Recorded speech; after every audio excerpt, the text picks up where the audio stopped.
why are we wearing safety glasses?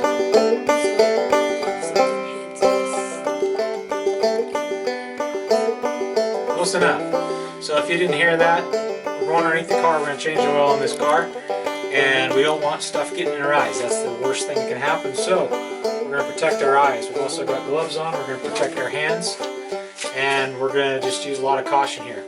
So Jake, who's our camera person today. Hello. So do you want to show them how it's up on the blocks here? Okay, so we use these ramps. These are pretty much your standard ramps. You get them for about 40-50 bucks at any auto parts store. I think I got these at O'Reilly's.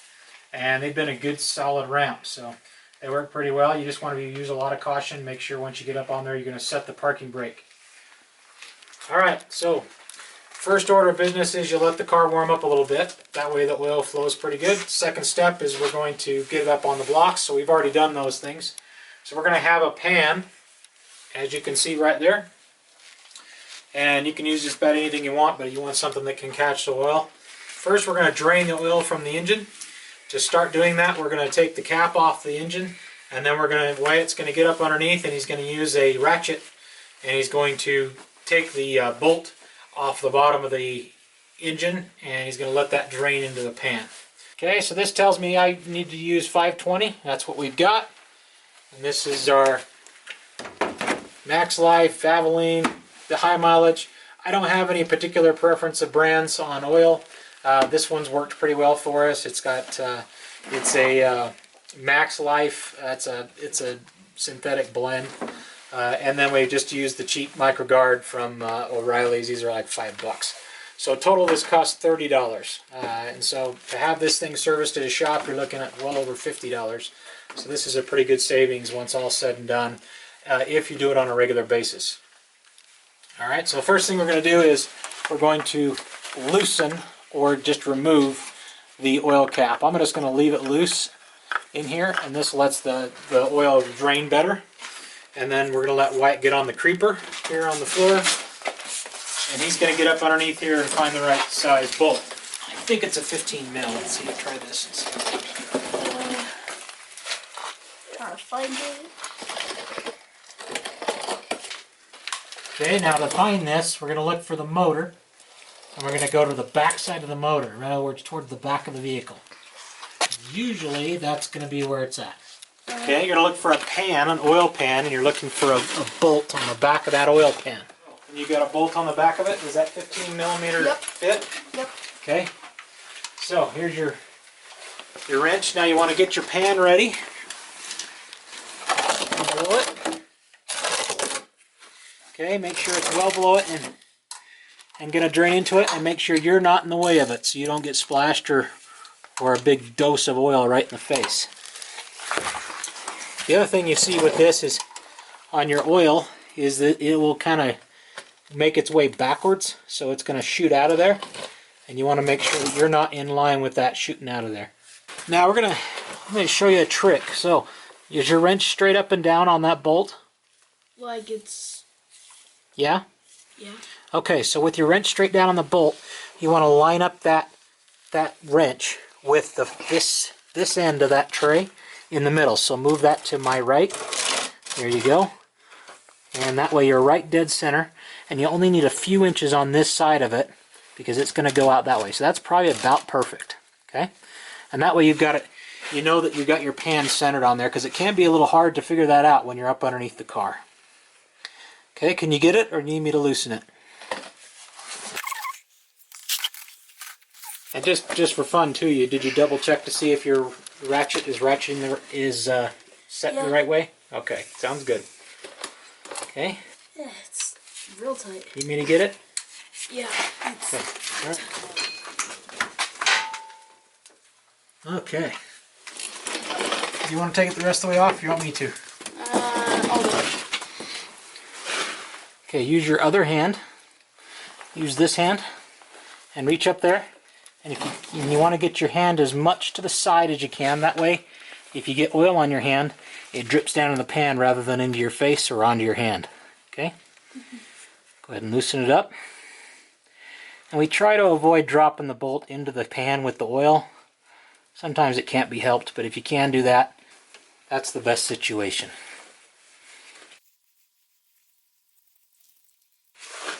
Much longer. There you go. Good job. It's even held onto the bolt. Okay. So try to drain off as much of that oil off of it as you can. So we just want to look at this bolt and see. Let's get up close here. And as we can see, that looks pretty clean. There's no metal shavings on it. And that's what we're looking for, is to make sure it doesn't have any of that stuff on there. Okay, so go ahead and wipe off that bolt as best you can, and then you can hand it to me. So we're going to let this drip for a while until we pretty much don't have it dripping at all. Yep. Okay, Wyatt? Yeah. Okay, so what Wyatt's going to do here is he's going to use a rag, and he's just going to wipe off the area around where the bolt went in the back of the oil pan. Okay, so you got that done?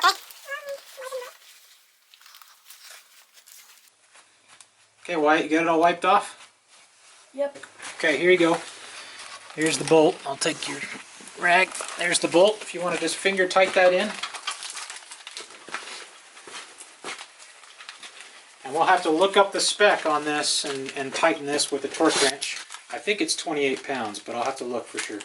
Alright, our next step is to, after Wyatt gets that finger tight, is we're going to move our tray to underneath where the oil filter is. And once he's put that almost directly underneath where the oil filter is,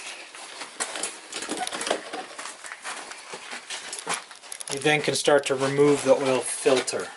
Now, oil filters can be challenging to remove.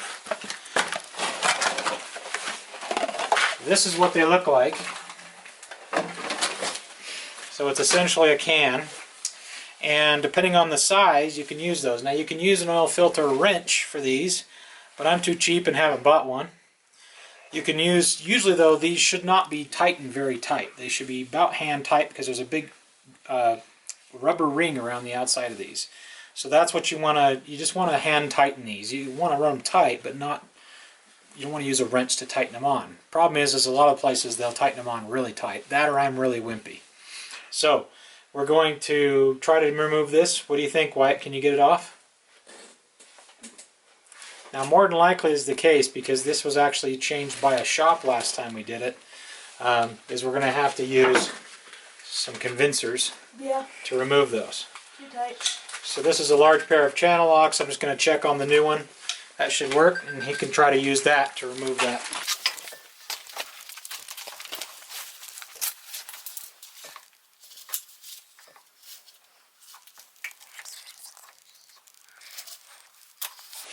I get a good grip on it.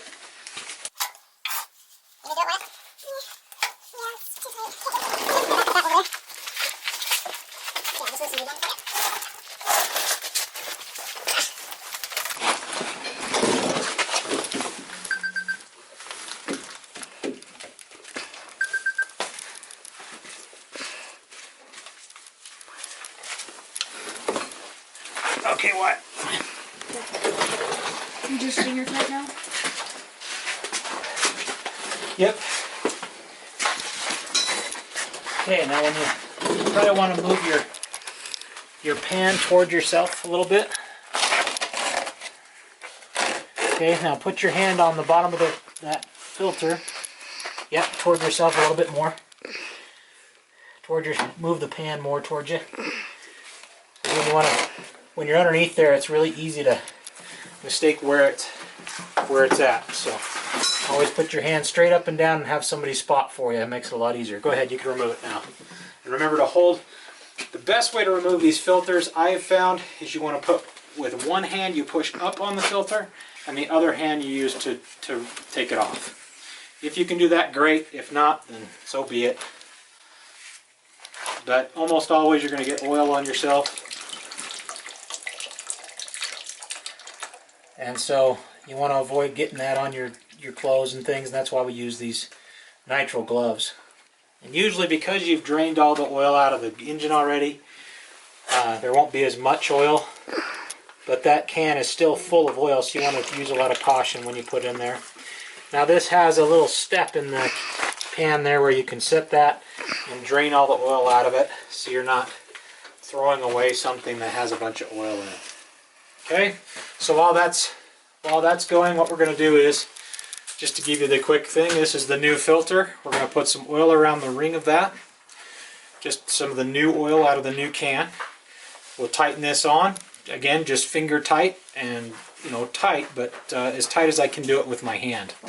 And then once that's done, we're going to take, this takes 5.49 quarts of oil. So what we're going to do is we're going to pour all of this 5 quarts in there, and then I've got another partial, and we'll fill it, check it, fill it, check it, until we get it right on, according to the dipstick. Okay, so Wyatt's just going to take a finger and dip it right in there, in the oil, and then just put it around the gasket. This. Yep. Jake, pay attention. Okay, and he's going to put that in the car.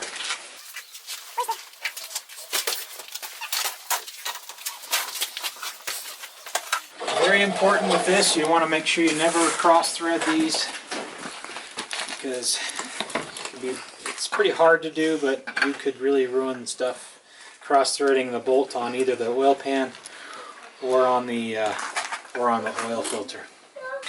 Okay, so this is a torque wrench. Now you can see these numbers right here. I'm going to go to 20 and I'm going to back off 2 places to the 8. And so that's going to give me 18 pounds. That's what the torque specification shows for Ford on these. So then I'm going to tighten down this screw tighten down the screw on the end here, and then I can torque this. Actually, do you want to do it? Yeah. Okay. Oh, goodness. So Wyatt will do that real quick.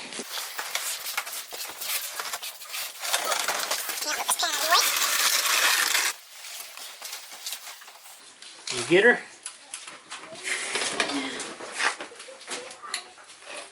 Okay, you hear that click? Whoa, whoa, remember the click? That was a click? Yep. It clicked in your hands, right? Okay, we always do it twice, right? So you click it, let it off, let it sit for a second, and then click it again. And then try again and make sure it's... There you go. Yeah, it could sit a lower pounds. Is that still pretty tight?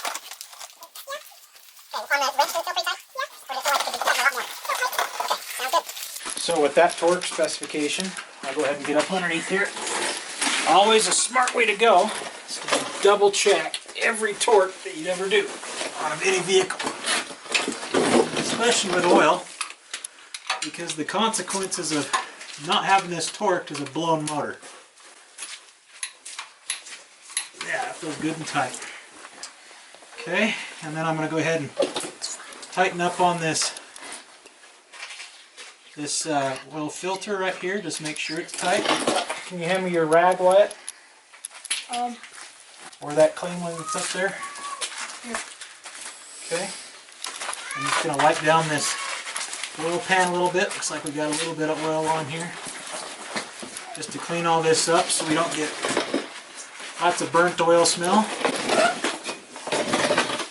And we're ready to fill. So this here, I'm just going to do my best not to spill. And the funnel just gives you a bigger area, or a bigger target. So you can see here, I'm just trying to pour as fast as the funnel can go, but I don't want to overfill the funnel, of course.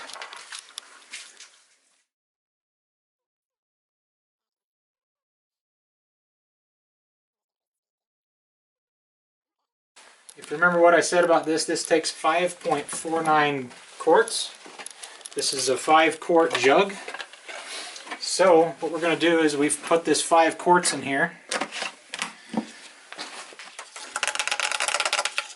So what I'm going to do is I'm going to go ahead and go with that for right now. I'll pull off the jacks here, let the car run for a second or two, turn it off, and then I'll go ahead and check the oil after waiting a couple minutes. And then we'll just add more until we've got the perfect level. And we'll show you that here in just a second.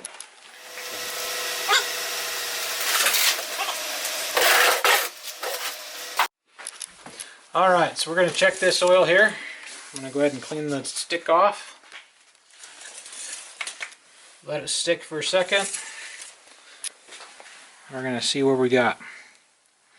Okay, still not settled in. You can see I've got oil clear up here. So I'm going to clean it back off and wait for just a minute, let the oil settle down to the bottom. Okay, I'll put this in, let it sit for a second, and then bring it back out. And you can see right there, we're just above the bottom hole, the bottom mark. So that shows we're about a fourth, or maybe a little bit more than that, low on this. So I'm going to grab some oil, fill it up, and we'll be good to go.